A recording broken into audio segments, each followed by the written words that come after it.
মাননীয়া, দুর্গাপুজো গেল, কালী পুজো গেল, লক্ষ্মী পুজো গেল, উৎসব গেল, ভাইফোঁটা গেল, আলোর রোশনাই গেল, বিসর্জন হলো, ঘটা করে কার্নিভাল হলো, কিন্তু অভয়ার মা, তার বাড়ির দুর্গাটা যে সেই 2024-এ 9ই আগস্ট বিসর্জন হয়েছে,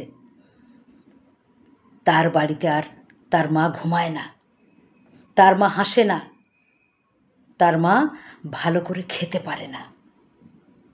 কি করে খাবে?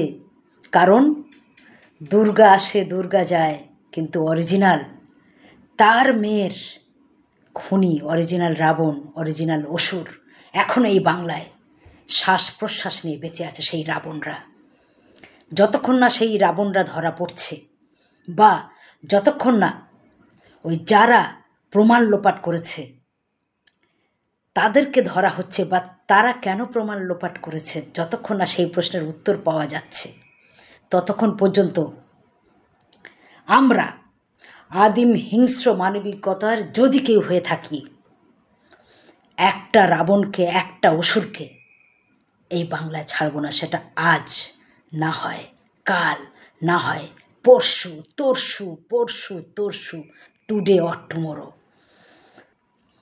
যতক্ষণ পর্যন্ত না তিলোত্তমার আসল ওষুধদের ধরা পড়ছে মাননীয়া, ততক্ষণ পর্যন্ত আপনাকে তো আর ওই সিপিকে আতস কাচের বাইরে আমরা রাখছি না।